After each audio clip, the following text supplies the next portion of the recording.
mbese koko abaryamana bahuje ibitsina n'icyaha kubikora imbere y'Imana cyangwa si icyaha nimba imbere y'amategeko bifatwa nkaho koko atari icyaha nk'uko papa yabivuze, Papa Francis yabyivugiye ubwe, imbere y'amategeko si icyaha. Turabasuhuje tubifurije amahoro y'Imana ho muri hirya no hino hatandukanye. Nge ndi Jean Chrysostome Habana bakize. Reka tugaruke kuri inkuru yakomeje kuvugisha benshi, namwe mu magambo yavuzwe na Papa Francis aho yahamyaga ko ubutinganyi atari icyaha gikwiriye guhanwa n'amategeko.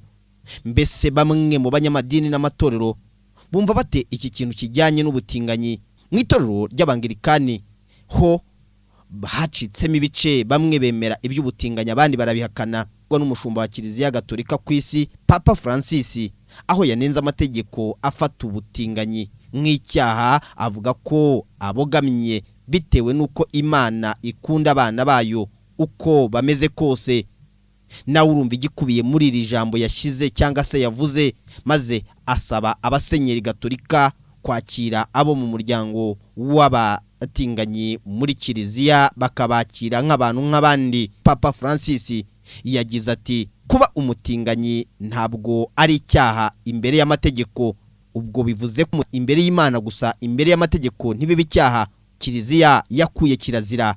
Uyu mushumba wa Kiliziya yahamije ko mu bice bimwe na bimwe by'isi hari abasenyeri bashyigikira amategeko afata ubutinganyi nk'icyaha kandi agaheza abo muri uyu muryango w'abarezibiyene.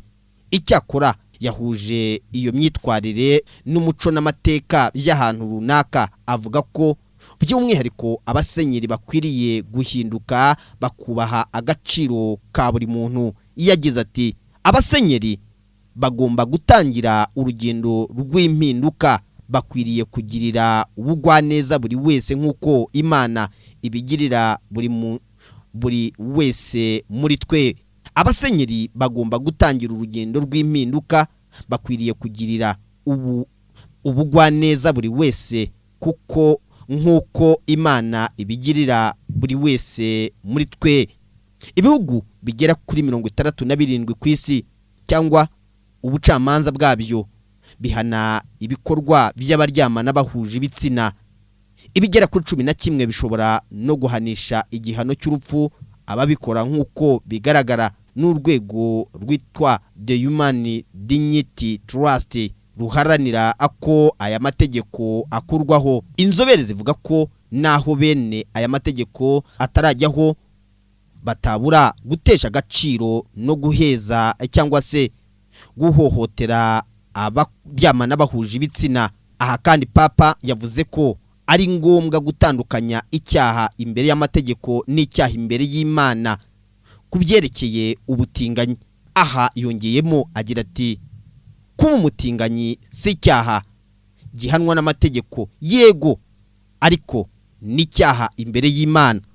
Reka tujye dutandukanya ibi byombi. Mbese koko abaryamana bahuje ibitsina n'icyaha kubikora imbere y'Imana cyangwa si icyaha nimba imbere y'amategeko bifatwa nkaho koko atari icyaha nk'uko Papa yabivuze, Papa Francis yabyivugiye ubwe, imbere y'amategeko si icyaha. Mbese koko ibyo waba ugaragara imbere y'amategeko akatari icyaha, imbere y'Imana ho byaba ari icyaha? Nabyo ni ikibazo buri muntu wese akwiriye kwibaza. Mbese koko ubutinganyi buramutse bwemewe, abazi neza Bibiliya, i Sodomu n'i Gomora harimbuka abantu bari muri icyo gihugu, muri icyo gice. Niki cyatumye Imana irimbura i Sodomu n'i Gomora? Abazi Bibiliya namwe musubiza amaso inyuma muze gusoma neza ibiri muri aya mategeko cyangwa se bikubiye mu byo benshi bakunze kwibaza ngo ubutinganyi n'icyaha nimba umugabo aryamanye n'umugabo, umugore akaryamana n'umugore, umugabo agahinduka umugore, umugabo agahinduka umugabo, akaba umugabo akaba n'umugore, umwe akaba umugabo undi akaba umugore kandi bahuje igitsina. Mbese koko mu maso y'abantu n'imbere y'Imana abantu ibi bintu babifata bate nimba koko Kiliziya ibyemeje gutya? Amayobera matagatifu akomeje kugenda agaragara mu isi ya rurema.